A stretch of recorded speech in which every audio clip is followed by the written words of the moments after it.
आप देख रहे हैं बेधड़क खबरें।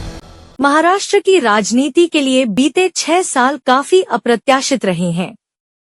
अब एक बार फिर से महाराष्ट्र में सियासी पारा चढ़ गया है। इसकी वजह है बुधवार को महाराष्ट्र विधान परिषद में सीएम फडणवीस द्वारा उद्धव ठाकरे को दिया गया खुला ऑफर। विधान परिषद में नेता विपक्ष अंबादास दानवे की विदाई के मौके पर बायलते हुए सीएम फडणवीस ने जो कुछ कहा उसकी अलग-अलग ढंग से व्याख्या शुरू हो गई है।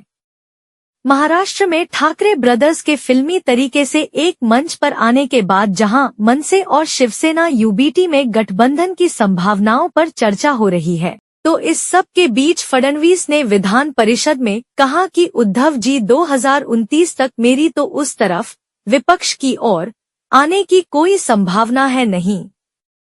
आप इधर आना चाहें तो रास्ता निकाला जा सकता है, लेकिन उसके लिए कुछ अलग तरीके से सोचना पड़ेगा। ऑफर पर बंटे राजनीतिक प्रेक्षक। महाराष्ट्र के कुछ राजनीतिक प्रेक्षक इसे सिर्फ एक मजाक मान रहे हैं, तो वहीं कुछ कहना है कि फडणवीस ने अपने दिल की बात बड़े अच्छे ढंग से कह दी है। उद्धव ठाकरे को साथ आने का ऑफर देने का इससे अच्छा मौका नहीं हो सकता है।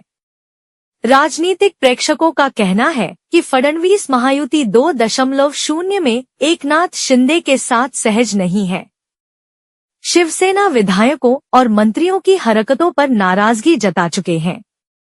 एक राजनीतिक प्रेक्षक ने कहा कि आप सोचिए, अगर दोनों ठाकरे भाई बीजेपी के साथ हो तो महाराष्ट्र में कांग्रेस कहां पर खड़ी होगी।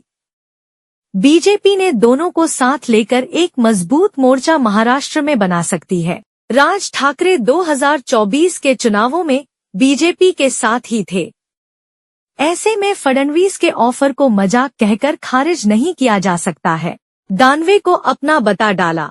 फडणवीस ने सिर्फ उद्धव ठाकरे को सत्ता पक्ष में आने का ऑफर नहीं दिया, बल्कि यह भी बता दिया कि विधान परिषद के नेता अंबादास दानवे भले ही अब उद्धव ठाकरे के विश्वासपात्र हैं, लेकिन दानवे भी कभी बीजेपी के प्रतिबद्ध कार्यकर्ता हुआ करते थे। फडणवीस ने दानवे की खूब तारीफ की और उन्हें हिंदुत्व के साथ प्रखर सावरकरवादी बताया। फडणवीस ने कहा कि विधान परिषद की सीट बंटवारे में यह सीट शिवसेना को गई थी तो वह चले गए थे। एक राजनीतिक प्रेक्षक कहते हैं कि कोई कुछ भी कहे, लेकिन विपक्ष में सबसे ज्यादा विधायक उद्धव ठाकरे के पास ही हैं। तीसरी बार सीएम बने फडणवीस को शायद पहले कार्यकाल की तुलना में कुछ अलग महसूस कर रहे होंगे, तभी उन्होंने यह ऑफर दिया है। फडणवीस के ऑफर के बाद महाराष्ट्र की राजनीति में जहां यह घटना हॉट टॉपिक बन गया है, तो वहीं दूसरी तरफ विधान परिषद से निकलने पर उद्धव ठाकरे की प्रतिक्रिया भी सामने आई। ठाकरे ने जब मीडिया ने सीएम फडणवीस के ऑफर पर सवाल किया तो उन्होंने कहा कि सदन में ये बातें हंसी मजाक के रूप में कही गई थी, उन्हें वैसे ही समझना चाहिए। राजनीतिक प्रेक्षकों का कहना है उद्धव ठाकरे के लिए महाराष्ट्र में दुश्मन नंबर 1 एकनाथ शिंदे हैं, बीजेपी नहीं। ऐसे में कब क्या हो जाए कोई कुछ नहीं कह सकता। शिंदे के साथ नहीं बैठे उद्धव ठाकरे।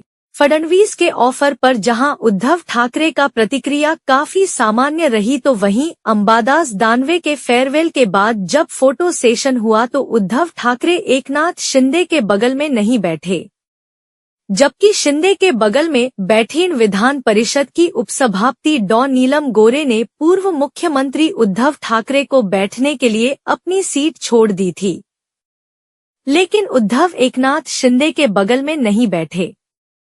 तब उनके लिए नीलम गोरे के दाहिनी ओर की कुर्सी खाली कराई गई और वह वहां बैठे। इसके बाद फोटो सेशन हुआ। अंबादास दानवे का कार्यकाल खत्म होने के बाद अब देखना होगा कि विधान परिषद में नेता विपक्ष कौन बनता है।